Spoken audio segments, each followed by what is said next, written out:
This week's episode of the multiple award-winning Here For It podcast is brought to you by Goodbye to You. Goodbye to everything Victoria's Secret fashion show had to do. You are the one I didn't want. The one thing that I wanted to change. Goodbye to you. I murdered that, FYI. I would like to dedicate that goodbye to you. I dedicate. Ooh, that was Brandy's first album with the I dedicate interludes. Come on. Okay. Well, we're not going to mix Michelle Branch and Brandy. Well, we're also not going to mix your vocal with Brandy's vocal. It's about the same. I am singing Goodbye to You to the Victoria's Secret's fashion show. Rest well. If you've been listening to this podcast for at least a year, you know that I've dragged them on multiple occasions for saying that the only people that they wanted to market to were people that were attracted to cisgendered, skinny, white women, predominantly. And the market told them, no, we like big girls too. We like trans girls. We like more color. We like more than what y'all are giving. Yeah, like literally more color. Like they have more colors in their palettes. Like I'm a brown skinned girl. I look good in pink, but I also look good in red. I look good in a dark red, like a cranberry red. They look so good on people of color. So we needed more color. And they needed more color as well, and that cancellation has just now happened. After kicking and screaming that trans girls and full-figured women were not marketable. Can't serve the fantasy. Well, you can't serve them socks and drawers over here. At all. You just serve them in your store. And as the stores continue to decline and close in multiple places. So now they're saying, like I said, the publicly aired fashion show that they've been doing for years is just not a good fit. You know what white people say it's not a good fit? We're going in another direction. It really means, damn, we don't have no other excuse. That's exactly what not a good fit means. They're right. It no longer fits in our 2019 and our 2020 and beyond. Honestly. Sorry. Representation of women, all women, is important. And if your business can't embrace that, then you ain't got no business. Sorry. And it's showing. Sorry. We're going in a different direction. It's not a good fit for us either. I am so sorry. I'm so sorry to tell you guys. I am the Superman, TheeSupaman, aka the Unbroken Buck, BKA the Master of Juju. Okay, so I've been practicing. I listened to some old episodes. I got 2. My name is Ronald Matters. AKA your dedicated down low lover, Child. BKA the Kim Kardashian of bottom reform. Run this shit into the ground. You said you've been practicing like you rewrote some new shit. I had to remember the good ones. That's the highlights. Oh, okay. Our icebreaker. Do you know how difficult it is to listen to our podcast? Because I be enjoying it so much. I'm like, I'm actually doing something here. I'm trying to remember the 5 or 6 times through 134, 35 episodes where I actually had an AKA. So I'm just like, but I get so enthralled in the podcast. I'd be like, oh girl, I'm 47 minutes in. What? Well, since you never had an AKA, does that make you a Delta? You serve. You serve Zeta realness. I want to say I actually get more of the blue girls. It's the blue and white or the blue and yellow. I don't remember what color Zeta is, but them the girls that like the snacks. Sign me up for the goddamn snacks. You give me Zeta realness. Sign me up. Speaking of snacks, our icebreaker is what Thanksgiving dish do you crave the most from back in the day? Actually, none of it. So you can't think of like a good Thanksgiving dinner. If you let me tell my story, girl, you act like Adrian Bailon over here. Or Lonnie Love. Lonnie Love, the one that want to let the girl be black and white at the same time. Because I was always in the kitchen every year with the person who was going to cook If it was over there at their house, I was over there. When school got out, I was over there and I was helping peel potatoes. I was checking the stove for this and I was doing that. And I was doing it all. Well, I wasn't doing it all because don't trust me with no seasoning salts and no nothing. I was just there and present and tired of being in the kitchen. So, I mean, like, and then all that country stuff like chicken gizzards and all that going on. Ooh, the ghetto. And then every year there was a mystery meat. So you know if it was frog, rabbit, deer. I ain't never ran into that in Memphis. That was a Memphis thing? Back when I was growing up, because I grew up with I was raised by my grandfather and his sister, and like the older people, my great aunts, and so they all had all that Mississippi jumping out, even though we were in Memphis. The dressing was always, and you always made more than one pan of dressing because you would have to. If you did it right, you would have to make dressing for the people that's gonna stop by on Wednesday because they had to go be with their family on Thursday, or they weren't gonna be in the city on Thursday. And so then you made another pan of dress. You made like 2 pans of dressing on Wednesday night. So, or maybe even early Thursday morning, we would be up at 2:00, 3:00 in the morning, taking pies out and turning the dress. Like co-mingling what can be in the oven, the turkey, and then cook the turkey till the morning. Oh my gosh, look at it's just a southern country Thanksgiving. So I mean, it was beautiful, but I mean the dressing. So you can't pick one thing. The dressing was always the staple, and so we knew when we made the dressing batch for people that was stopping by on Wednesday, or just for us to eat on Wednesday. Shit, we hungry too while we here cooking.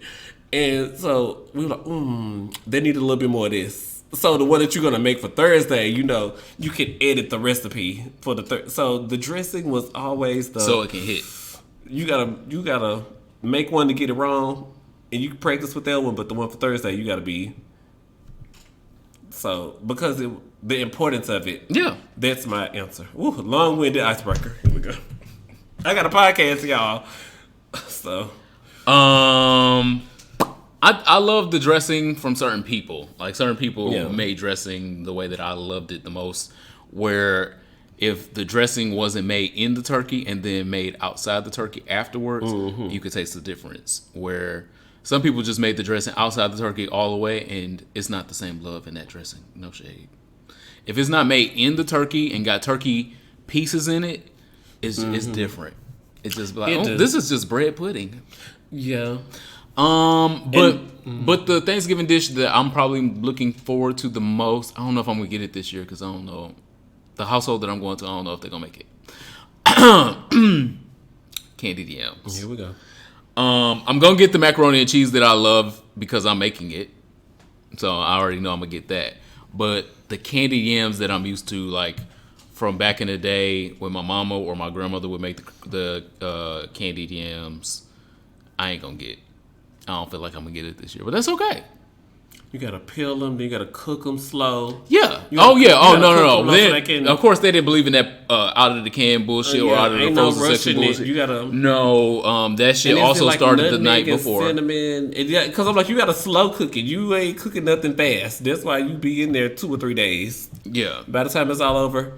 Who washing the dishes? We gotta wash the dishes too. Okay. No, the same people that cook. I'm finna go get a cousin. Yeah, like I would be electing the cousins to come in the kitchen with me to come wash them. The dishes. Yeah, no, my mom will always, and I stand by this today as well. If I bought the food and cooked the food, nigga, I'm not washing the dishes.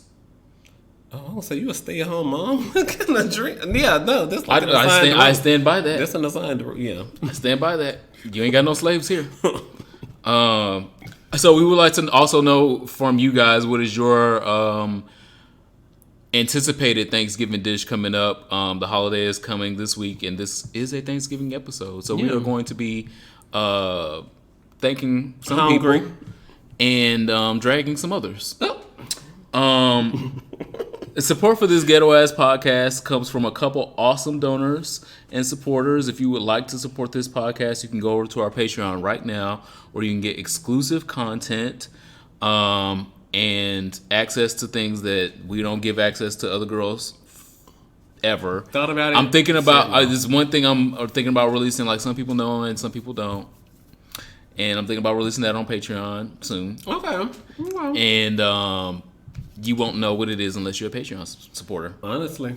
I don't even know, and I'm sitting here next to you. What did we releasing? Tell me now. No. Oh. But for at least $1 a month, you can support this ghetto ass podcast. It would be great.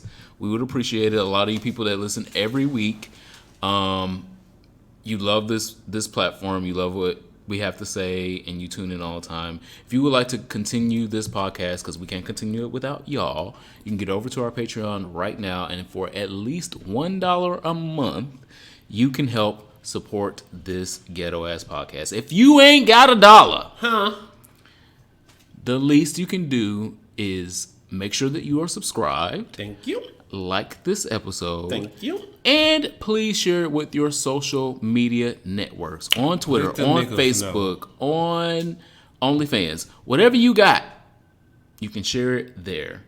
And that would greatly help our podcast. We would appreciate that so much. Shout out to the THA_Scorpio. He's a subscriber. And shout out to Darius Tyus, also who subscribed to us this week, friend to the show. And also we're up to 20 patrons right now. So shout out to all 20 of you guys. Thank you so much for you got $1. Yeah. If you ain't got $1, I just told you what to do. But if you got $1, you can support this podcast. We love you guys. Our affirmation this week is, it is Thanksgiving time. Time for family, fellowship, and food for some. But these holidays aren't the same for everybody. So this is when I'd encourage y'all to actually act on what you write in social media. The quote-unquote check on your friends shit that y'all been talking about endlessly all the goddamn time. It should not be just check on your strong ones, check on your strong friends, but all the ones you really feel are friends, period. And you know I don't even like saying I was like, yeah, you know, I don't even like. I don't even like doing that. Okay, that was. But I just wanted to make sure that was an ending. I didn't want nobody. Something to the think girls can relate to. Yeah, and suicide rates at this time of year spike, and sometimes all your friends need to hear that someone cares enough to check on them. So it's extremely important to be thankful for the people around you and to let them know that you are thankful at the same time. Mm-hmm. So that is our affirmation this week. Again, this is a Thanksgiving episode. Some of your, some other podcasts, some of your other friends ain't doing nothing this week because they on break. But we're not on break. We're working for you guys. Seasonal affective disorder. That's what it's called. Like usually, yes, it affects most people during the winter months. Yeah, the colder months. Yeah. When you need light therapy. They were saying that people that live in Alaska, they have it's a vitamin C deficiency vitamin D deficiency because of lack of sun. Yeah, because up there, and then when it starts getting darker during the day, because I'm used to getting out working like, girl, where happy hour at? Girl, at home, because it's dark. It was dark when I left the house, and it's dark now. Ooh. Well, that's why I got a bar at home now. So last week we talked about people jumping on bandwagons of things. And Pussycat Dolls back. Can y'all jump on that bandwagon, please? I just want them to be consistent on that same bandwagon as well. If we're gonna do that, and they even got Nicole back. I was Nicole saying Pussycat Dolls. She was still front and center. They knew their place. For the folks that would like to continue on the bandwagon ride of the idea that PrEP and treatment as prevention are for hoes and it is useless. Me, I'm a hoe. Okay. This article is for you. Thank you.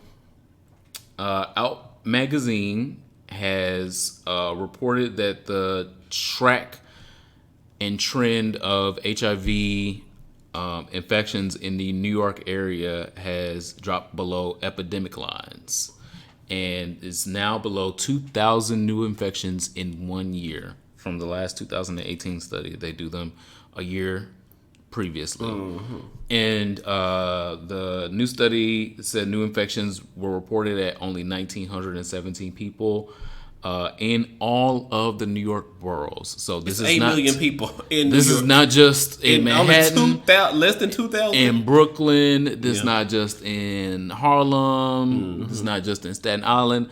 All of the boroughs of New York City. 8 million people. only 1,900 new infections in 2018, and they pointed directly to the additions of more people being on treatment as prevention if they are HIV positive and staying undetectable and not transmitting the virus to other people. And then they also pointed to PrEP, mostly Truvada, in 2018 for not getting for stopping people from getting infected all year, which drove the numbers way down. And so for all the people that just be like, oh, well, I know things, I know stuff, and look, here's another article that I would like to submit to you. 8 million people live in New York City, That in and one less of- than 2,000 people. In one of the biggest metropolitan centers in the world. I would say we're number 2 behind like Japan or Tokyo. We're number 2 behind something. China? Beijing? I think we're number 2. We're not I won't even correct that. Anyway, Anyway, it's a really big population yeah, center. it's- We'll just yeah. go there. But for it to be taking such a hold where the population today, okay, my stats. for it to be taking such a I got more hold, stats than Aretha Franklin. you got the same amount of roles as well.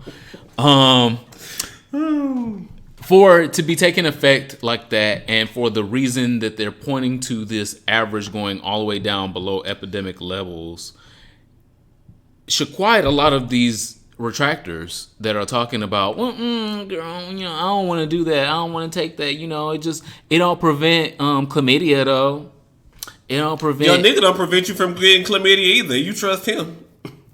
Ooh. All right, well, season's greetings. So I thought that it was a outstanding article because, like I said, the article in Out Magazine. I'm looking in New York ain't even in the top 10. No, that's why I It's wasn't number going to correct 27. you. I wasn't going to correct you, but I was just saying a major population It's number center. 27. I was off so bad. It's not even top 10, top 20, top 25. Woo. See the difference in that? When I know that you're wrong and then I just don't correct you? No. I'd like to be given the space to go find the stat. I don't mind. I can be wrong, yes. Okay. So I thought that the article was extremely glaring and irrefutable, really. Like, if you look at what the difference is between a year like 2000, the year 2000, when there was no PrEP, when treatment as prevention was not as widely known and widely prescribed, versus a year of 2018 where it's just everywhere. It's in all the commercials. Everyone knows about it. Everyone's physician now knows about it. And the numbers have dropped so drastically. In one city. In that one city. But that one city is a microcosm for a lot of other cities where if we establish the same marketing and availability and access. What they call it when you see greatness and you copy it? The business model. Yeah, if they copy the business model. Business model. You can work there, you can work anywhere. Atlanta is on track to also fall below epidemic lines. It didn't happen for 2018. We'll see for 2019. Once all the stats come out, that won't happen again, obviously, until the end of 2020. But the same business model can be applied to different metropolitan population centers throughout the country. And we can actually be making strides against this if we open our minds to education and open our minds to this ain't just for hoes and this is just useless because it don't combat gonorrhea and chlamydia. So that is to the bandwagon. You girls. wrapped it up nicely. Yeah, I did. So shout out to condoms. Uh, I just wanted to bring condoms back into it. If you're not condoms have been on the market. Yes. No, I'm not saying PrEP is inefficient or inadequate. So calm down. I'm just saying if you're not, another form to protect yourself it's like 92 about as effective as PrEP. So to TBQH. No, PrEP is more effective than condoms. God bless you.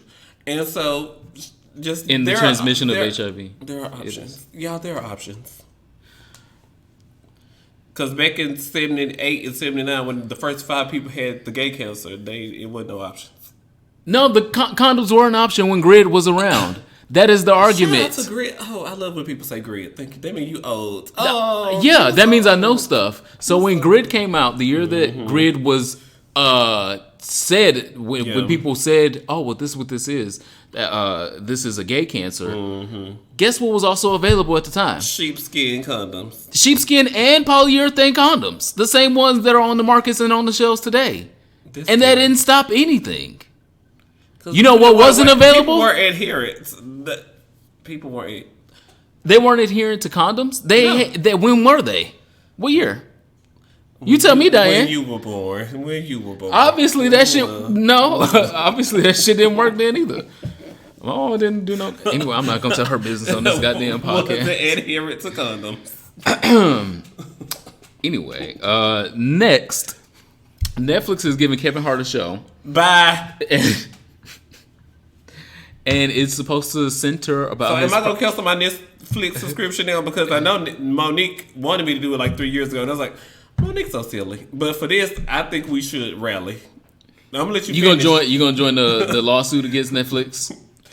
Yeah, class action because I have class. I'm not supporting that. But I hope that the backlash ahead of time is enough to get this shelved. They've started filming and, have obviously put out there that this is going on. Kevin Hart will star in a new Netflix docuseries that documents the fallout after the comedian was announced as the host of the 2019 Academy Awards. And then his past homophobic tweets came out, and then he pretended to apologize about them. For those hoes out there telling me, oh, he apologized. That's not no fucking apology. Nothing that he did or said was a real fucking apology. Stop with that bullshit. And then he eventually stepped down from hosting it. So because he refused to apologize again, and we was like, well, if you apologize, can you just send us the link to it? Because if you don't document it, it didn't happen. Yes. And so this documentary, quote unquote, is supposed to be about the rage and the cancel culture around things that he previously said and had a lackluster or invisible apology about. We had a lackluster. So I can't, for the life of me, I can't figure out why this needs a documentary. Put that up on your YouTube. What? And move along. Put that up on your iPod. I don't. Why did this? Put that on KevinHart.com and let your followers see it. There's so much. The new series is dubbed "Don't Fuck This Up." Y'all are already fucking this up by giving him a documentary about this. 2019 ain't even ended yet, and we have a documentary about him not getting one job. Because though I canceled Kevin Hart, I'm Gucci on Kevin Hart. I don't need to see another goddamn Kevin Hart movie, Kevin Hart stand-up, Kevin Hart nothing. For me, there are still millions of other people that did not cancel Kevin Hart. And Kevin Hart still got another movie, and then another movie, and then another movie. And $1 million paydays along with those movies. And so the cancellation by some people, even if it's mostly LGBT people, didn't really cancel Kevin Hart because Kevin Hart ain't hungry. Kevin Hart ain't starving. Kevin Hart didn't lose no jobs. Kevin Hart was in a whole accident and was sidelined, and he still got more jobs after that. I think he had back injuries or something after that car accident or something like that. He's currently learning how to walk again. He got that back brace on so he can, Whatever the case is. He got some medical things going on. Yeah. That didn't stop him. Us canceling him and his injuries didn't stop him from doing no jobs. He's in a new movie with Dwayne Johnson. I'm sure it's going to make $50 million. He's not going to go broke. So what is the plight of Kevin Hart? What is the downfall that needs to be recorded in a documentary? Like, we got so much other shit going on in this country and in this world that Netflix could be doing documentaries about. Kevin Hart's plight after he couldn't get a job hosting the Academy Awards. When is Dancing Queen Season 2 coming out? Because Alyssa Edwards is that girl, and I just want to see Alyssa Edwards return to the Netflix screens because Mesquite, Texas is a hoot. I didn't know Mesquite, Texas had all that going on. That's what I want to see more of. When the release date for that? to refresh everyone's memory, if you don't remember, the quote from Kevin Hart, the homophobic quote from Kevin Hart. I was trying to make it like, yeah, but I just don't want people to like lose sight of this while I'm saying that this is an issue because people have short attention spans and they forget shit that happened 11 months ago. The story broke. Yo, if my son comes home and he's trying to play with my daughter's doll house, I'm going to break it over his head and say in my voice, "Stop, that's gay." So, one is homophobic. Two is child abuse. Abuse? What kind of abuse is this? And it wasn't a joke. None of that line read, "Ooh, this is funny, I'm going to put it on Twitter." So, after all of that, people canceled him. And now Netflix was like, you know what? Let's talk to you about your feelings. Not about what you may have propagated against the gay community or propagated against children that do get abused for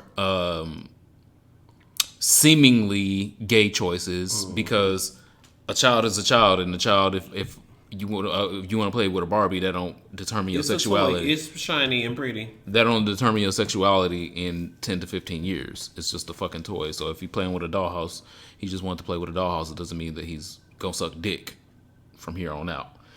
Anyway, so Netflix, I am side-eyeing the fuck out of y'all for that. I'm absolutely not here for it. Kevin Hart can continue to do whatever he's doing with his career. I'm not interested. I've canceled him for me. Y'all don't have to cancel him for you. He's not that funny to me to spend no money on after all of this shit. But I'm not telling nobody else to cancel him because he obviously ain't canceled. He got enough jobs. He all right. Netflix loses $16 billion in market value. So what are y'all doing? They reported a loss in subscribers over the summer. And so that also, when that came out, then the girls are like, girl, stop investing in that. And this ain't giving them a reason to return the shares. So I wish y'all the best. God bless you. Yeah. God bless y'all. Bless your heart. Bless y'all. And if you're from the South, you know what bless your heart means. Did I tell you I got in trouble at work because I told the woman, God bless you? No. She was talking crazy. I said, God bless you. And she got frustrated and hung up the phone. And she called back 2 minutes later. She's like, don't be telling me God bless me. Then I was like, well, what else was I supposed to say? Because I didn't know what else I was supposed to say. Because if I say what's on my heart, then, girl, you ain't go. Y'all got to go to HR. So I have to lean on the Lord to carry me through these troubling, trying times. But anyway. Next story is Ariel Versace. If you don't know who Ariel Versace is, I don't blame you. She was a contestant on season 11 of RuPaul's Drag Race, one of the first girls Sayonara to get kicked off. How you say it in Spanish? Is sayonara bye? Yeah. Toodles. Hasta la vista, hasta luego, see you later, goodbye, all of those things. Not see you in the morning. What's see you tomorrow? Hasta mañana. Ooh, bye, girl. I don't want to see her tomorrow, though. That's why I didn't give her hasta mañana. Girl. Hasta la vista. Look, when the sun sets on this life and it rises again in heaven. I don't hope that I see Ariel Versace in that one either. See you tomorrow. No. You stay over there. Ariel Versace is one of the least memorable girls from this past season 11 of Drag Race. She did a makeup tutorial video where she did her makeup as Jasmine from Aladdin. If you don't know, again, I don't hold it against you because no one knows who she is. She is a white woman. She is a white from Jersey. She is a white drag queen. Mm-hmm. She not only painted herself and her face brown, but then she stood up for it and said, "What do you mean? I should be able to be any Disney princess. I should be able to play a tree."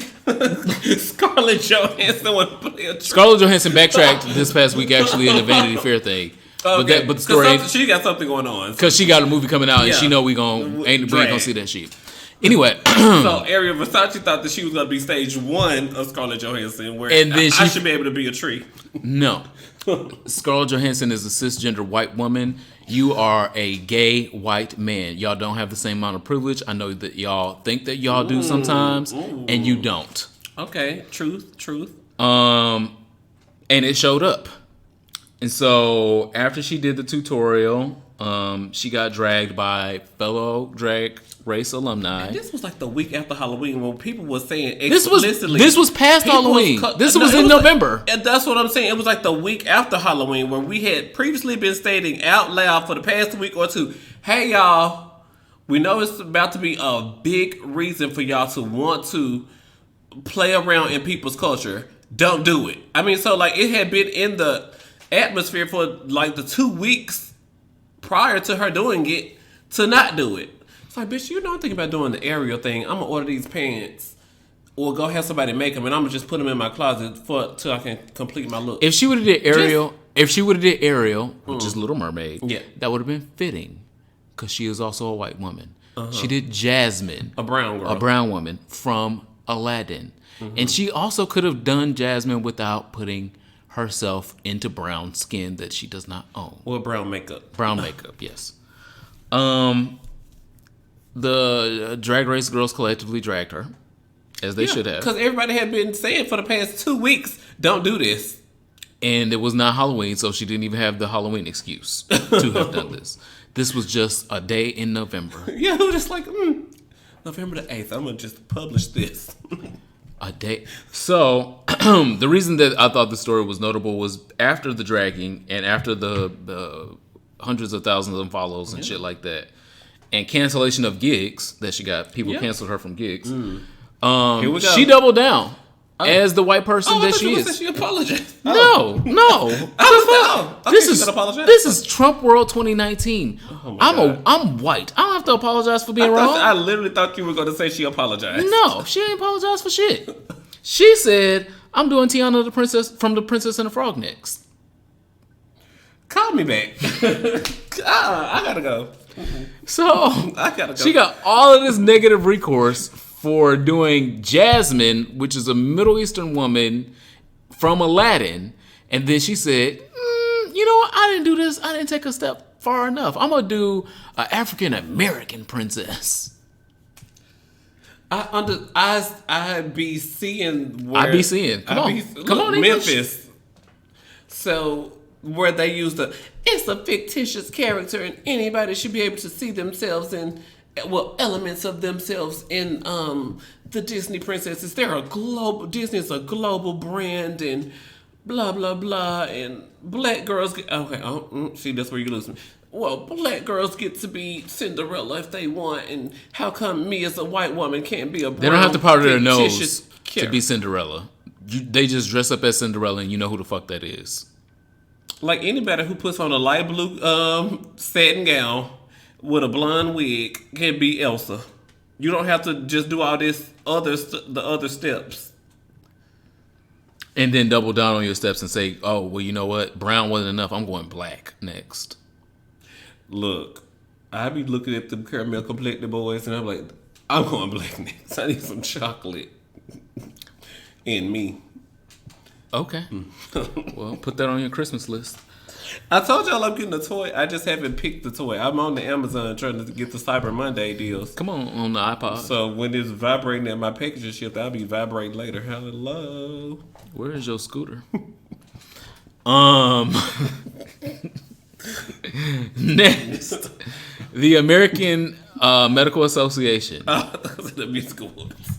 No, I'm not even doing that. I was like, please listen. I'm not even. Shout out to Tony Braxton. That was the only thing that positively Michelle. That positively came out of the American Music Awards. It ain't even worth us covering. I am so sorry to all y'all. Like I said, the American Medical Association has officially banned the practice of gay conversion therapy in all 50 states. So, this is a first move for it to not be federally recognized by anyone that is a practicing medical doctor, which is extremely important. Does that mean some of these crackpot pastors are still going to be trying to do it at their churches? Yes. Does that mean it will be blessed off by anyone that has a medical degree that is a part of the AMA? No. Into the Izzo. So I think I thought that was an important story that happened last week because it's taking the legitimacy away from gay conversion therapy, where the Association of Medical Doctors was like, wait a minute, we really can't put our licenses behind this. This is really not. Let's go to the second appendices, the third line, the conversion therapy part. Take that out. This is really not. So they've also put their weight around a formal legal ban against it. That is. Now those are the girls. Those are the girls with the coin. You know that's what it's gonna need. The coin. Yeah. Yeah. These are lobbying power. These are medical doctors that have gotten to levels in medical society to be in deciding places in the American Medical Association. The one-time lobbying will possibly get it right. Hopefully. Yeah. One of the board members, William Kobler, said it is clear to the AMA that the conversion therapy needs to end in the United States given the risk of deliberate harm to LGBTQ people. And that's it. I mean, that's really it. There's more to the story, but it really ain't as important as the decision that they have come out against it. Obviously, we're going to continue to watch the story because it's extremely important. We're the only podcast that's probably covering it. No comment. But it's extremely important because we don't want more people to be harmed by something that we all know is wrong now. Maybe in 1990, nobody knew it was wrong. No one was able to study the effects. People was just trying to do the best that they could for their kid and just trying to not make them be gay. Because of societal pressures. Yeah. But now in 2019, you don't have no goddamn choice unless you just don't want to look at the facts. You can be a tree if you want to be a tree. Scarlett Johansson said she could be a tree. So I can be gay. I want her to be a tree. I want her to be a tree in the California wildfires right now. She can be one of those trees. That's mean. God wouldn't want us doing that. You need to be converted. No, God would. He burned. He's okay with them burning them trees. Y'all talk about the Christian God burning shit and he creating both sides. We're not gonna do that right now. Both sides. He was a forgiving God, but he also wanted that girl. As Sodom and Gomorrah. Last but not least, hashtag execute Ed Buck. Convict Ed Buck. Sure, I said execute. You be more lenient on the you gotta get convicted first, and then you could do sentencing. Ask the Central Park 5 that. Oh. Ask them that. Wow. Ask them that because before they got convicted, the current president of the United States said they should be executed in was it the New York Times? $85,000 for that he bought those ads in. So when we're talking about decency and when we should say somebody should just be black and brown people fucking executed, I'm not drawing the line across Ed Buck. Ed Buck is firmly on this side of the line of I don't need to see the conviction. Build that wall. You can put him in a chair right now. I saw the evidence already. Well, shout out to the federal prosecutor who is still building the case. Ed Buck is expected to be locked up through August. And a fuck you to the district attorney because I just watched a documentary on another case that she's overseeing right now. Oh my God. She has a history of... Yes! Of protecting sexual predators. This sexual predator's name was Bikram. If you are... familiar with hot yoga, he was one of the there's a documentary on Netflix. It's on the front page. I was like, wow, Netflix put this hot yoga person as like the front thing. Netflix put it up as the cover thing. I was like, I'm not into yoga like this, so why would Netflix watch the documentary? This? You don't even have to be into yoga. I knew about the story before the documentary, but I didn't know some of the details that the documentary came out. And then at the very end, it's not giving away too much. At the end of the documentary, it details that the same district attorney that is over Ed Buck's case right now is also over the things that are pending against Bikram, and she ain't doing a motherfucking thing. So fuck you to her. What? And she's a black woman, like I've told y'all before. Yeah. So it just further tells me more about the power structure in L.A. the prosecutor's office and district attorney's office in LA for these sexual predators to be getting away with so much and be given such lenient treatment. So I am not here for any lenient treatment for Ed Buck. I am here for the execution of Ed Buck. Well, there's that. This week in social studies, you got your phone? I have it. Yeah. So I was looking at pet therapy. I know when Dr. Lassiter was here on the podcast, we discussed the effects of pet therapy and owning a pet. And then also when Strawberry was here on the podcast, shout out to both of our guests. We love having guests on the podcast. If you know anybody in the DC DMV area, of note, who can be on our podcast, definitely make sure you link us, connect us, get the conversation started, because we love having guests on our show. But shout out to our two guests I just mentioned, Dr. Lassiter and Strawberry Cox. They both talked about Cox. having pets and pet therapy. And with Dr. Lassiter, I showed him the video of like the 2 times a month where there's a horse that goes around to the hospitals and the nursing homes.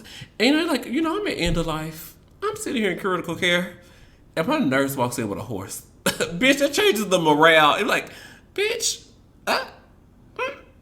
So today we're going to be doing the BuzzFeed quiz. And shout out to my godson, Left Eye. Love you.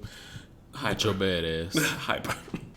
We're going to be doing the BuzzFeed quiz. Which pet should you actually have? Should Ronald Matters have a chicken? I probably wouldn't be allergic to it. Or should I get a horse? Let's see what the extremes are. So that's what I type in? No, I sent you the link. Do I need to email it to you? Or you could just ask me the questions because you already have a pet. So let's just see which pet I should have. Okay, so. We'll do that because I already got the pet that I'm going to have. I ain't getting no more. The next pet that I have is going to be a child if that ever happens. We're just scrolling. Okay. So which pet should you actually have? What is your work schedule like? All over the place? Get in late, but work late. Whatever I want. Ow. My boss doesn't notice. No one owns me. I sleep there. I'm unemployed. Thanks. That's rude. Flexible. What's some more options? Or working 9 to 5. My boss doesn't notice. Okay, so we'll select that one. Love or money? Money, always. Oh shit! I didn't realize she got 7 answers. I just thought that would be clean cut. BuzzFeed is not the type of girl BuzzFeed want to be. So love, neither, money, or love is the only currency, or what the fuck, or I'll just buy love. Okay. Ideally, love. Realistically, money. That's my answer. I hate this. And then the last answer is a picture of pizza. Well, the picture of pizza is my answer. Nothing like working 8, 9, 10 hours. So love or money, and then your answer is a picture of pizza. Is that the lie? Is there a lie? Is there a lie? Okay, and then ask me something about Post Malone. Cool. The highlight of your weekend would be having friends over for wine and Netflix. Okay. Any moment of alone time, reading a really good book, seeing an experimental play or movie, going on a cute date with a crush, flying to a different country, performing on stage, chilling at a dive bar, or dancing at a posh club. The highlight of your weekend. I like either alone time or seeing a movie. I don't know which one I should pick. Which one sounds more like me? Being alone or seeing I like movies. Because after I go see the movie, I can watch like 10 videos about reviews. Seeing an experimental play or movie. Yeah, I like that one. So we'll go with that. Pick an after-school activity. Oh, Lord. Fashion club, science club, some kind of team sport, smoking under the bleachers, lit mag. What is lit mag? I have no clue what that is. I guess I'm old. Track team, bowling team, drama club, or mock trial. Drama. You're a messy bitch that lives for drama. At a party, you're the one who is telling stories to a group, drinking from a keg or funnel, passed out on the couch. I'll vote that for you. Down to do something crazy, playing a video game, smoking weed in a corner, snuggling with your SO. What's the SO? Significant other. Oh, significant other. Okay. Helping a drunk person. That is not you. It's not me. Having an intellectual convo. Down to do something crazy, but I'm probably gonna fall asleep right after it. I'm down to do something crazy though. So,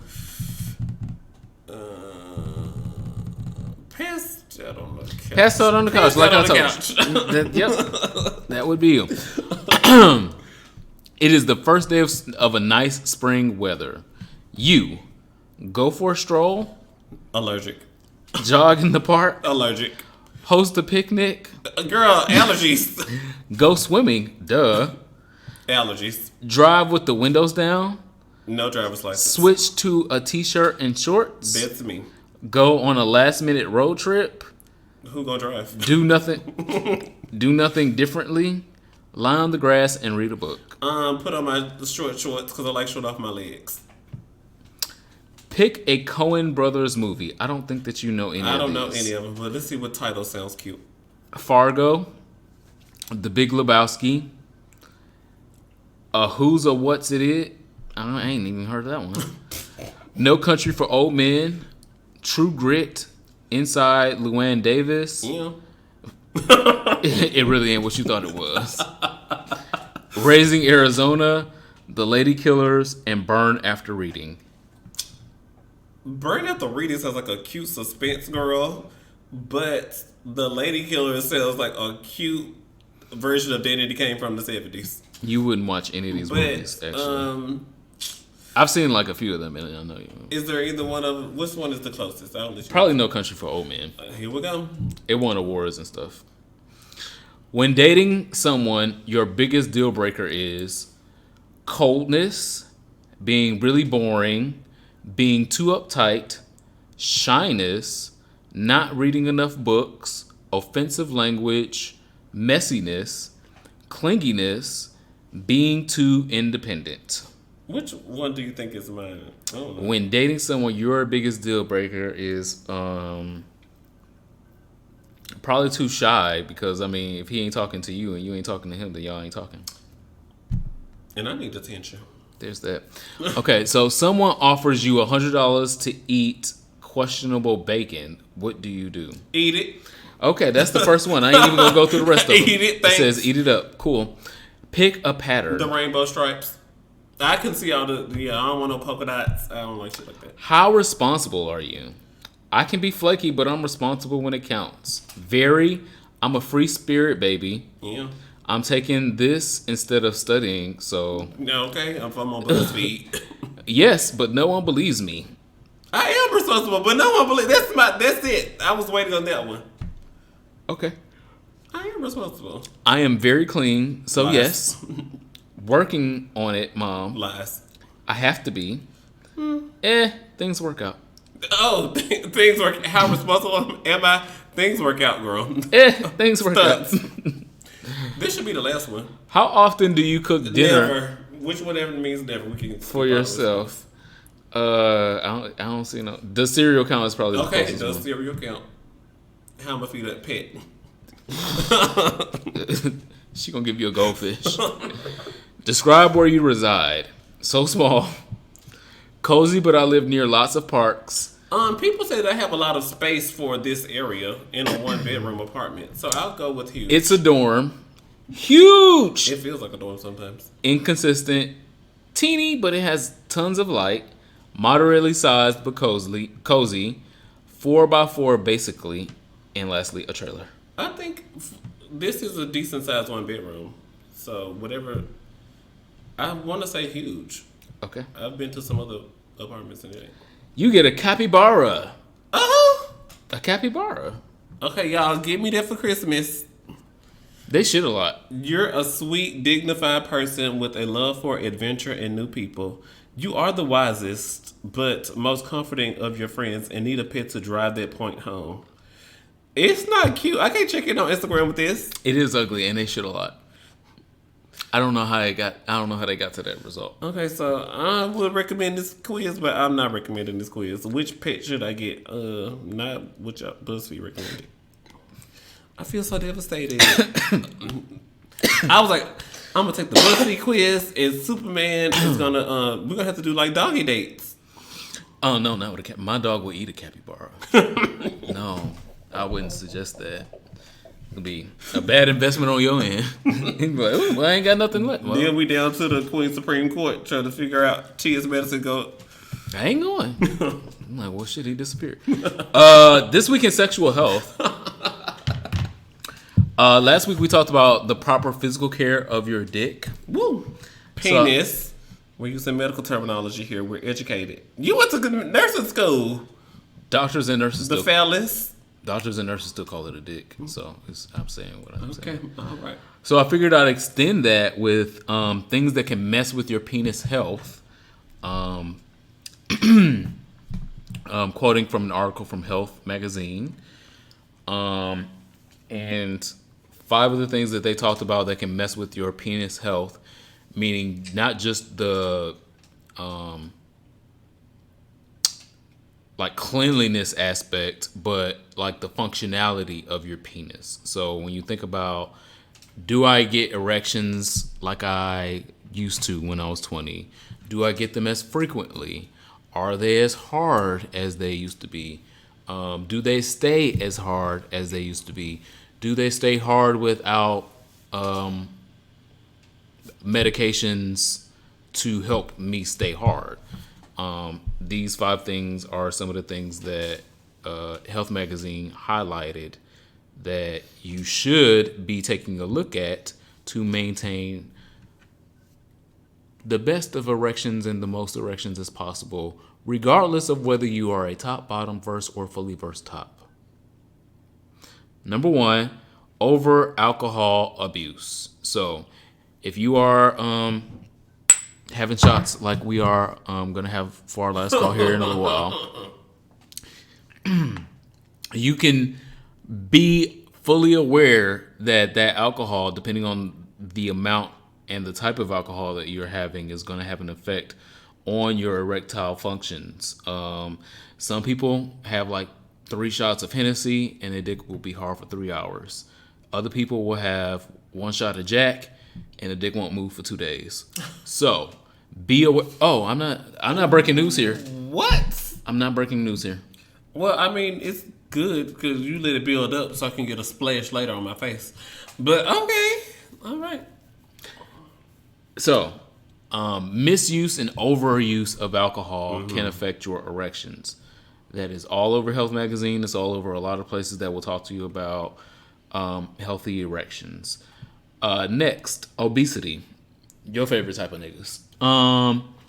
Damn, bro. That's also not breaking news. What type of pet should I get? Capybaras are also fat.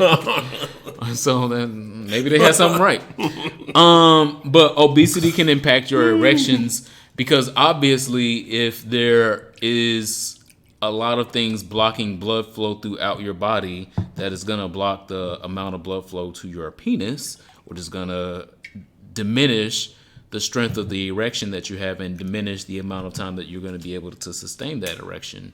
So if you are clinically obese, I'm not saying thick, I'm not saying you just put on a couple extra pounds because you had turkey, ham, hocks, macaroni and cheese, greens, cornbread, and some crabs, rams, hogs, and tomatoes for Thanksgiving. Fine, that's fine. But if you are clinically obese, it does lower the chances of you having multiple and successful erections. Next, an unhealthy diet, which goes directly hand in hand with obesity, because even if you aren't clinically obese, you can still have an unhealthy diet that will contribute to build up in your blood vessels. So even if you ain't got a little extra yang on your thighs or a tire around your stomach or them love handles. On the inside, your blood vessels can still have all the fat of all the shit that you have been eating and be clogging up those vessels that can get blood flowing to your toes and to your private parts and getting them hard and shit. And then when it does, it's infrequent because there's so much shit blocking those blood vessels to keep you having orgasms over and over and over and again, to have a healthy sex life, because you eat ding dongs 5 times a day. Banana twins, they are so good. Lil Debbie did the thing. Okay, well, I hope you listen back to this part of the episode then. Swiss rolls, good. Zebra cakes are getting expensive, but hey, thank you. You're welcome. Too much rough sex. Too much rough sex can break blood vessels and break the penis itself, which can cause a lot of issues in maintaining and actually achieving a full erection. So men that have had quote unquote broken penises, it's not really broken because it's not a bone, but a ruptured penis, oftentimes report that the erection that they get after they've had a ruptured penis is not the same as it was before, because there's so many blood vessels ruptured once they've ruptured the penis because they were having such rough sex. You know, you just you slapping it and you doing all of those things, and then you miscalculate and you ain't got the dick in the pussy or the dick in the ass right, and then as it's going back in, you'd have missed and you'd have plowed that shit into the. It's like stubbing your toe. Yeah, no, and you'd have plowed your dick into her pubic bone instead of her pussy. Y'all fucking them skippy white girls. Get some with some meat. See, that's what Monique was talking about. Well, back when Monique was funny. And fat. So, that part. Okay. All right. So, I'm an advocate of rough sex. I like rough sex. But I'm just saying too much rough sex where you're putting yourself in danger of possibly rupturing your penis because you're doing it often and you ain't proficient in it. That's another story for another day. You could run the risk of rupturing/breaking your penis, which is going to diminish your erections in the future. Last but not least is grooming accidents. People getting too razor happy down in that area and being like, oh, well, I'm going to do a little snip, cut. And you got a razor down there next to your whole dick and you cutting hair allegedly, but you done snipped. Because if you can get it real low, then that make your dick look bigger. They say if you get the hair real low, that make your stuff look strong. Yeah, and sure, long. Sure, you can do all those things. But if you got a razor down there, you doing all this cutting and snipping and cutting Clippers and snipping. with a guard on it for me. I don't know what y'all doing, and I don't even use mine like that. So yeah, but you do all this cutting and snipping, and you fuck around and cut and snip the penis and let it be a blood vessel. Because the penis is very vascular, the blood vessels are close to the skin. It's not like it's all blood vessels. Like that's why when you see the vein running through it be sexy. Because the vein be right there on top. Okay. You're in predator mode. Okay, I'm closing my eyes and opening my eyes back. Okay, here we go. And so during those grooming accidents, say you nick one of those vessels, it's very hard for that to start healing, because if you have an erection the next day, you're going to open that their blood's going back through it, and so you will diminish the amount and the longevity of the erections that you will have. Damn. So he the top in this relationship. I guess it's gonna. So what does that mean for me? Y'all can share. Y'all can share. I'm not sharing my prostate massager with him. That's not love, and that's why you got a capybara. So we got a capybara. So that is sexual health this week. Please take a look at the article in Health Magazine. It was recently published, where it also talked about some of the same things that I talked about. I just further expounded on some of the topics. Because your blood running strong. Be safe out there with your penises. It is cold outside, and I know you want to stick your penis in something warm, but be careful throughout. I claim the victory over that. Same. You know I love claiming the victory. Amen. I claim it. You claim the victory, claim somebody else, man. What Fantasia said he was married, he wasn't copyrighted. Apparently not. What's the song for your soul? I just want to fix this, but you don't want to try. If you don't want to be here, why you always on my line? Putting your peace over mine. Meet me in the middle. Bae, do you hear me? Tell me you still see me. All I know is I just need to know if you still need me.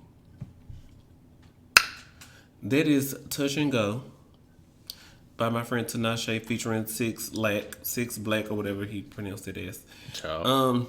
The new thing from Tinashe is good.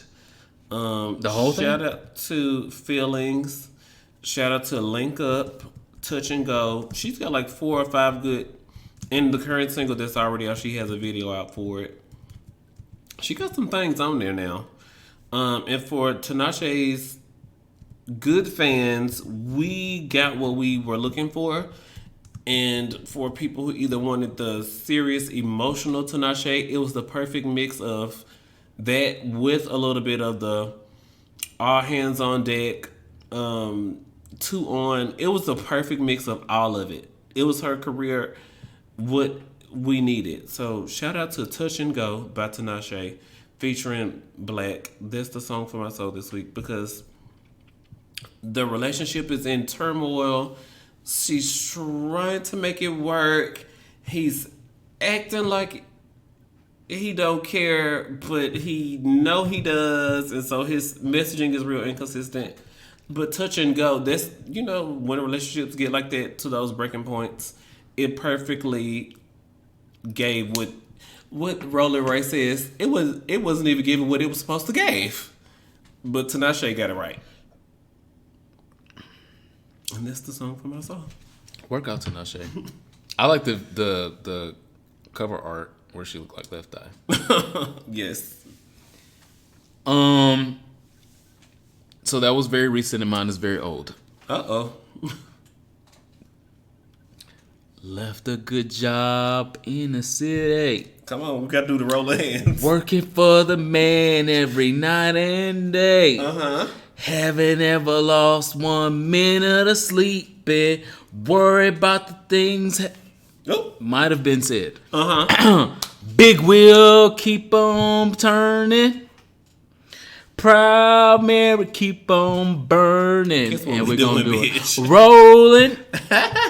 Rolling. Yeah. And we rolling on the river. Rolling on the river. Come on.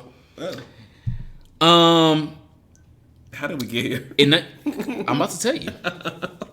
In 1973. Oh. 73. Oh, if you go. If you one of them type of black people, it's 73. Tina Turner and Ike Turner came out with Proud Mary, and then it just kept on reverberating through the decades as an amazing victory lap song for her eventually. And I thought that, one, is poignant because the Queen is a Sagittarius and we are in Sagittarius season. And from here on out, throughout Sagittarius season, all the songs for my souls will be by Sagittarius people. Because y'all deserve. And 2, the impact of the song before the documentary What's Love Got to Do With It was already a groundswell. And then after the What's Love Got to Do With You documentary in the 90s featuring the girl, the queen, Angela Bassett, Proud Mary has been iconic in all spaces for so long. It is a rallying cry. It is a motivational song, and it tells you to just keep on moving and to be proud of yourself wherever you are. Like I have been saying from the beginning of this podcast and to the very last day that this podcast will ever air, your location is not your destination. And Mary left a good job in the city, working hard every night and day to chase a dream. And she just kept on rolling, rolling, and rolling. And that's what I encourage all of y'all to do throughout this holiday season. Proud Mary, Tina Turner, the Sagittarius Queen, is the song for my soul. What are you here for this week? Here we go. So my love is your love. Yeah. And your love is my love. They can never. Well, she's not the Sagittarius, but you know, I love her still. Whatever that is. What? You a fake Whitney fan. What I'm absolutely here for this week is Billy Porter again. Huh? I feel like I've probably been here for Billy Porter most of 2019. No child left behind. Because he's just been doing something at least every other week, every 3 weeks, and it was just like, Billy Porter is not leaving the kids. I guess I'm just gonna have to be here for that because there's other stuff I could be here for, but this I should definitely be here for. Billy Porter is hosting Dick Clark's New Year's Rockin' Eve festivities in New Orleans. I'm scared. I'm not. What's that Tiana Taylor meme I like to share? She's like, I'm nervous, but I'm excited. Tiana Taylor like, I'm scared, but I'm excited. Because New Orleans is that girl. Yes! But so also is Billy Porter. So, Billy Porter. Imagine me. Come on, Kirk Franklin reference. Drunk. In New Orleans. I'm like, bitch, you got Billy Porter out there on the platform. I'm climbing that platform. I claim the victory over that security patrol, over the horses that's going to be trying to stop me, over Superman trying to get me down. I'm like, bitch, there's Billy Porter up there, and I'm drunk up here down here to the New Orleans. Well, luckily you won't be in New Orleans. I claim the victory of all my barriers. Luckily you will not be there. So thank God for that. It's Billy Porter up there, bitch. Look. The reference point that He's trying to do his segment. He's like, okay, we're back to you, Carol. And I'm like, Billy! The reference point why I know this is going to be amazing is we've been watching Don Lemon get White Girl Wasted on New Year's Eve for years and get he got his ear pierced one year. I think he got a tattoo another year. Ooh. But I'm just saying, we've been watching a faux queen get drunk for New Year's. I want to watch a real one. And you know who the fuck is a real one? Billy the motherfucking Porter. Well, I'm a real one, but I'm not going to be on TV. Oh, yeah, I pointed to Superman, y'all. I have not signed no releases, and no one sent me no $1 million checks. So I'm going to be at home.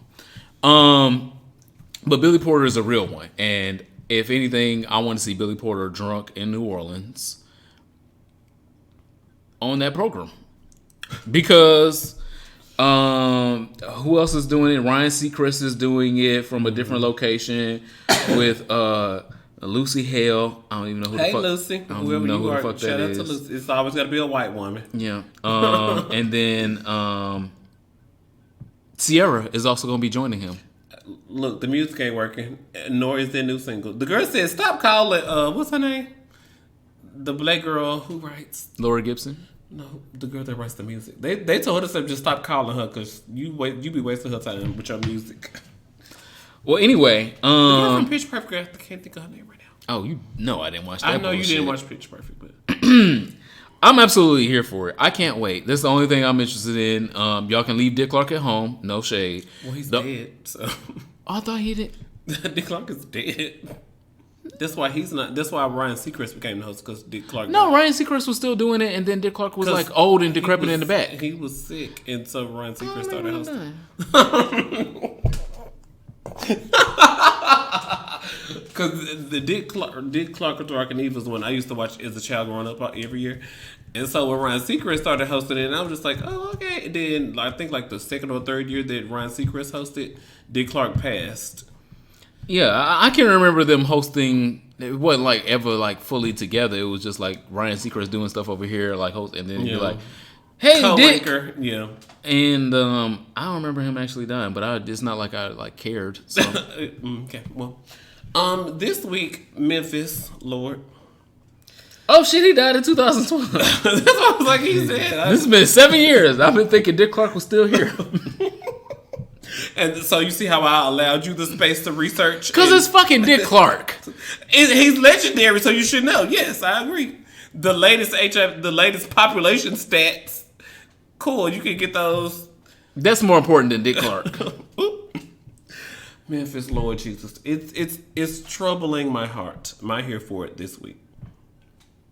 When I moved here to DC, like in 2018. A teacher here in the DC area was charged with 205 counts of like being like a sexual predator and exposing children to things and doing things. Who's gonna get exposed tonight? So I was like, wow, that is really tough. And you know, like, of course, growing up in Memphis, there were like, personal testimony. I was gonna say, is this somebody you know? So apparently, Memphis dance teacher John Connor III. I'm reporting this from they're the CBS affiliate in Memphis. So John Connor III, who has been seen on the TV show Bring It, which is the major Reds down in Jackson, Mississippi, and then like if they're coming to your city, they pick a rival dance team and they show how y'all come together and will the dancing dolls beat you in your city or whatever. So John Connor III was a dance teacher on there, showing the girls how to do the major rent moves. And allegedly he has had unprotected sex in his car with a 16-year-old boy who has since tested positive for HIV. On last week, Tuesday, November the 19th, the Shelby County District Attorney's Office, according to WREG 3 Memphis, they made sure they wrote their own name on their own website, announced the 30-year-old had avoided trial when he pleaded guilty to criminal exposure to HIV, statutory rape by an authority figure, and solicitation of a minor. Investigators alleged that in 2015, when Connor was 26, he had unprotected sex numerous times in the back seat of his car with the 16-year-old boy he met on social media. End quote. And so, I'm thinking, wow, Memphis in the headlines. Child, always for something. Always for something. Always for something. So I was like, well, he's a man. He's a young man. He's 26 years old. He has a budding career as a dance teacher. He's noted because he's been on Bring It, which is a popular dance show. But part-time, one of his vices is having sex in his car. And we don't know if this young man who could have told John that he was of legal age and carried on this sexual relationship with him, believing that this person was of legal age, or I don't know if I personally do not know if the boy was 16 the whole time, upfront about it, and maybe John said, "Oh, I like young pussy," or "I like young dick." Who I don't know what's going on, but and I'm just like, well, because my immediate response was to judge. And that's when I went into let's think about this. Let's talk about this. I'm a dance teacher. I have things going on. My LinkedIn has some cute points on it. But I also am human and I have vices. I have sex in my car, maybe because I don't have a place to stay. Like, yeah, I'm seen on Lifetime, but girl, I'm still struggling. There was Megan Good recently said she had Hollywood box office movies, but she still was poor. So imagine me down in Memphis, and she down in Hollywood. She also said she wasn't fucking her pastor husband at the same time. Until they got married. And I was just like, Devon Franklin, I'm eating the booty at least. If we do it in the butt, it's not gay, right? But anyway, back to John Connor. Do it in whose butt? Because his? Oh. Pegging is a real thing. Oh, yeah, no. Oh. I wasn't sure. Anyway, focus. I have trouble, though. I don't know. The investigators alleged that he had sex numerous times with this young man in his car, exposing him to HIV. Are we expected to if we assume that a person is an adult, we can assume that they accept all the risks if they don't ask, or if they ask and not lie about it, or what goes on with that. I don't know, but I'm not here for it. I know that I'm not here for it, but I don't know what the action is. And so I hate when bitches call a meeting because they don't like something, but they don't have a solution. So I guess the solution I have right now is with what's the saying? With much power comes much responsibility. And so if you're a dance teacher, you are like the charge of the statutory rape by an authority figure. I That bothers me. That just really bothers me. Like, I was given all this power and expected to be great, wanted to be great, but maybe somehow living in the flesh hurt me. And I have to stand here with this scarlet letter now because I neglected or I abused. I don't even know. But I'm not here for it. The only thing that I know is I'm not here for it. So people of authority and power, please, just make sure you're doing the right thing with your power. Please. And if you need help, help is there. It's somewhere. You know where it is. And if you don't, call me, Lord Jesus Christ, because we can find you help. I'm not here for this dance teacher in Memphis this week. The biggest and issues, it hurts me to say, but the biggest issues are disclosure and education. So disclosure one, he more than likely had an inkling, clue that he the was boy was HIV. in 10th grade. That he was HIV positive, okay. one. Okay. And had an inkling and clue that he was also having statutory rape with someone that was underage, which is unusually common in the South. I don't know why it's so much more common in the South than it is in the North. But it is. So he bear that responsibility of, one, not having statutory rape, and then two, being able to disclose his status and protecting the young man from the from becoming HIV positive because he knew he was HIV positive. So he was not protecting the young man in more than one way.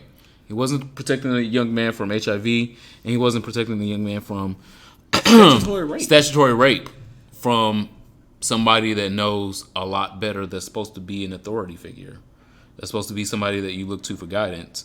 But you fucking me in the car somewhere. And oh, by the way, you fucking me unprotected. And oh, by the way, you have HIV and you're not telling me about it. And so now I'm in 10th grade and now I have HIV. From 10th grade. I don't. It's really rough. It's really scary. So disclosure and education. I'm praying for John Connor III. I'm praying for the young man. I hope things get better for everybody. I don't know how we fix it. How do we fix it? How do we stop this so there's not another John Connor III pleading guilty to exposing a young man to HIV? But he's also a young man. He was only 26 at the time. He ain't that motherfucking young. He should be labeled a sexual predator because he does not need to be in nobody else's school from here on out. Because if you don't know how to behave yourself without putting your dick in a student's ass, you don't need to be in anybody's school from here on out. You need to find another profession. So you cut that snake's head off right there. Are there other snakes in the mist? Probably, more than likely. But we know this one is present. Mm-hmm. So getting him the fuck out of the school system is number one. Because he's definitely a sexual predator at this point. And then, like I said, disclosure and education from that point on. I'm sure the boy in 10th grade didn't know to ask whether you have HIV or not. Am I educated enough? I know that I like men, And so, and I like older men because maybe we've all, well, Tell your I story. personally, Tell your story. I will say because me statements, I personally, I statements. like older men. I always have. So, I mean, I didn't always get it right. And then me being young and innocent and naive. That's the word. Naive. I was like naivete, but I don't need all that. Naive was cute.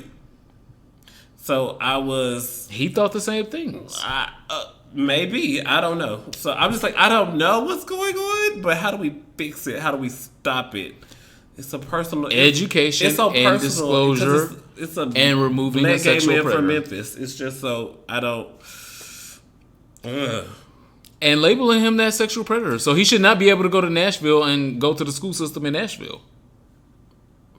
He should be able to apply to the jobs in Nashville. The jobs in Nashville be like, so what happened the last time? We Googled John Carter the Third, and is this you? I don't think you. It's not a good fit. Woo! Full circle. We came back around to that. So, it has come time for our last call. If you are unfamiliar with this show and unfamiliar with the last call, make sure that you pour yourself something to take a shot of. If you are at work, do not take a shot of alcohol. Have a shot of coffee or espresso or juice or tea. Okay. If you are not at work, have yourself a little wine. Those Nature Valley bars, the green one, I remember it's the green label Nature Valley. When I'm re-listening back, I just like, oh, this is my Nature Valley bar. You gonna take a shot of a granola bar?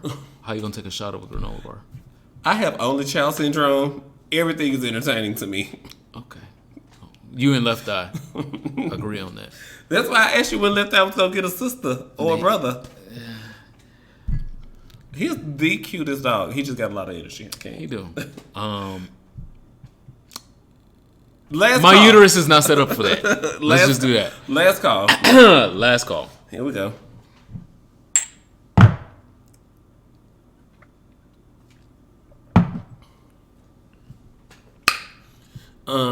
Giving Tuesday is December 3rd. My Giving Tuesday recommendation for this week is the National Black Justice Coalition.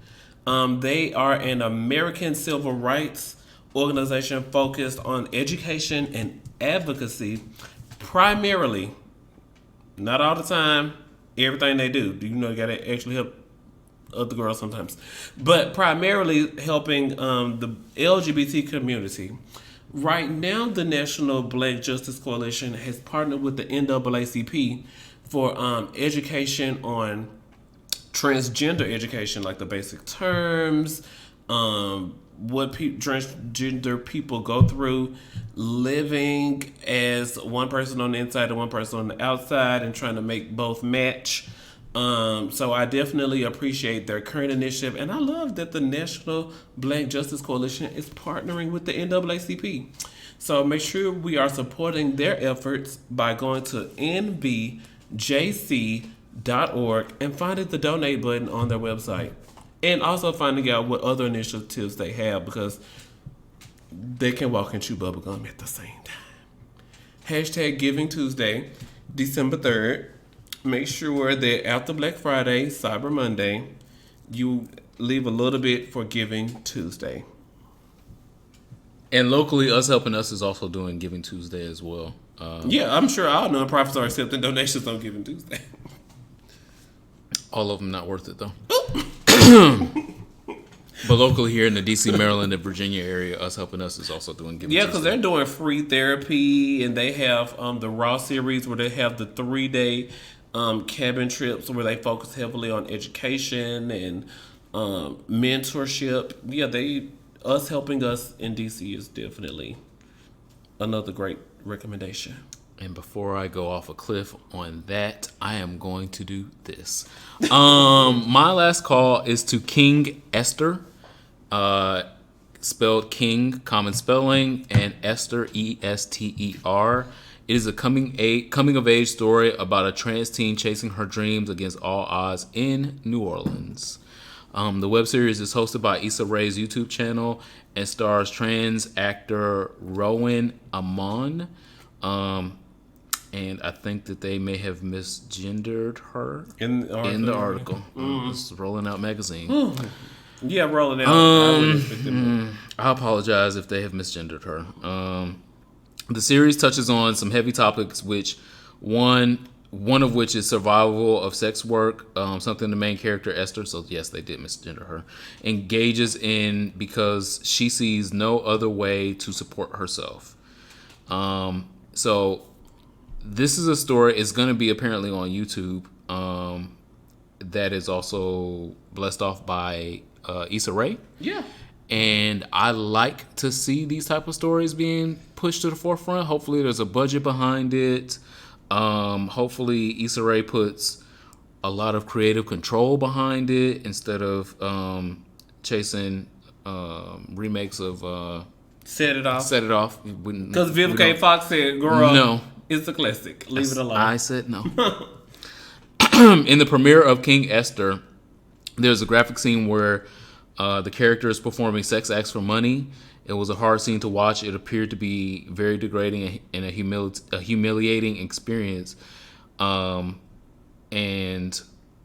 I think that sometimes the world needs to know what sex work looks like. Yeah. And how dangerous sex work can be, and how some people that are doing sex work don't have many other options for survival, and they're surviving the best way that they can.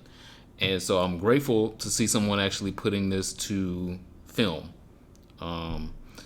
King Esther, again, like I said, is a trans woman of color. I believe that there are other trans women of color that are going to be in the series. Co-stars, Fish. Yeah. None of them were named in the article. And the announcement just said coming soon. But shout out to Issa Rae for platforms. She got Yeah. Issa Rae Radio. She got her own record label coming out. Issa Rae's out here doing it. And she's getting a lot of things right. But you know that Hit It Off remake, this being rumored. Hey, don't do that. Don't do that. Don't invest your resources there. And you know, like, whoa, detour. Reroute. Shout out to Issa Rae. And shout out to the series. King Esther. So check it out. Look for it. It's upcoming. And that is my last call. Follow our show on the internet at HereForItPod. Check out our website, HereForItPod.com. HereForItShop.com has some updates coming soon. We were looking at designs earlier today. HereForItLive.com. We are trying to come to Atlanta.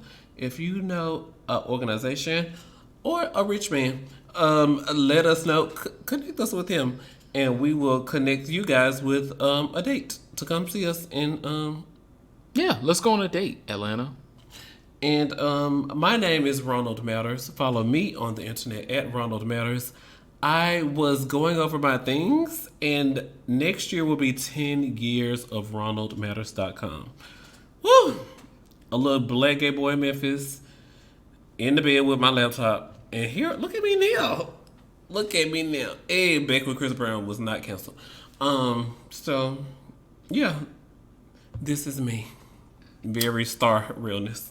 Wow. Well, I'm not that. Because Star is canceled.